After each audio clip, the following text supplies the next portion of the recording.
નેત્રંગ તાલુકાના બોરખાડી અને ચંદ્રવાણ ગામના ખેડૂતો દ્વારા આટખોલ એગ્રીકલ્ચર ફીડર પર અનિયમિત અને નિયમિત ખોરવાતી જતી વીજ પુરવઠાની સમસ્યાને લઈ ડીજીવીસીએલના ડેપ્યુટી એન્જિનિયરને આવેદનપત્ર પાઠવી રજૂઆત કરવામાં આવી છે।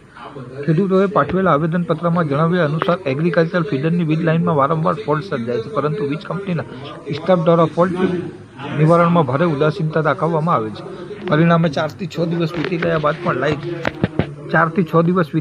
પણ લાઇટ ચાલુ કરવામાં આવતી નથી, જેના કારણે ખેડૂતોને ભારે મુશ્કેલીનો સામનો કરવો પડે છે। પાવર અનિયમિત રહેવાને કારણે આશરે 40 જેટલા ખેડૂતોએ વીજ સ્ટાફને સાથે રાખીને શ્રમદાન કરી જાતે ફોલ્ટ દૂર કર્યો હતો, છતાં વીજ પુરવઠો નિયમિત ચાલતો નથી। દીપડા અને સરીસૃપોનો ભય છે અને ખેતરો અને વાડીઓમાં કાયમી વસવાટ કરતા પરિવારોને સિંગલ ફેઝ વીજળીની તાકીદે જરૂરિયાત હોય છે, પણ લાઇટના અભાવે પીવાનું પાણી, બીમાર પશુઓની સારવાર અને બાળકોના અભ્યાસ પર પણ વિપરીત અસર પડી રહી છે। આ ઉપરાંત રાત્રિ શિફ્ટના કર્મચારીઓ દ્વારા મનસ્વી રીતે લાઇટ આપવાની ફરિયાદ પણ કરવામાં આવી છે। સરકારી યોજનાનો લાભ આપવાની માંગ પણ ખેડૂતોએ કરી હતી।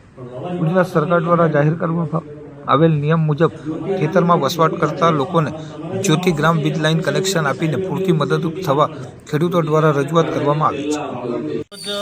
દક્ષિણ ગુજરાત વીજ કંપની નેત્રંગની કચેરીએ બોરખાડી આટખોલ ફીડરના બધા ખેડૂતો ભેગા થઈને સાહેબશ્રીને રજૂઆત કરવા માટે આવેલા હતા, કારણ કે કાયમ માટે જે આપણો કૃષિ પ્રધાન દેશ, જેની વીજળી અમારી લાઇટ 8-8, 10-10 દિવસ સુધી કાયમ માટે જાય છે, જે લાઇટ અવિરતપણે ચાલુ રહે।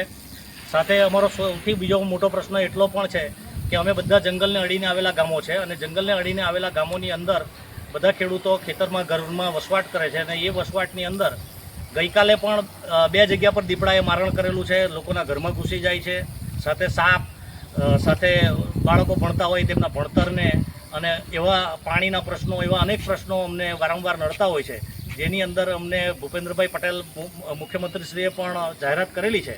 તો એ જાહેરાતના અનુસંધાને ત્વરિત કેવી રીતના આપી શકાય અને સાહેબશ્રી સાથે ચર્ચા થઈ, એમણે અમને ગાઈડલાઇન બતાવી, પણ એ ગાઈડલાઇનને પહોંચી વળવા માટે ખેડૂત સક્ષમ નથી, કારણ કે એના કાયદાઓ એવા બધા બનાવેલા છે કે જેની અંદર કોઈપણ સંજોગોમાં અમને એ જ્યોતિગ્રામ વીજળી ન મળી શકે એવી રીતની આ ગાઈડલાઇન છે, જે ગાઈડલાઇન સદંતર ખોટી છે, જેમાં સુધારો થાય એવી સરકારશ્રીને વિનંતી કરું છું।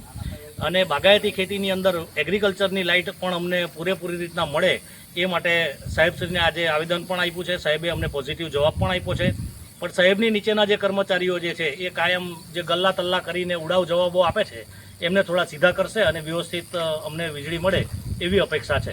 આભાર।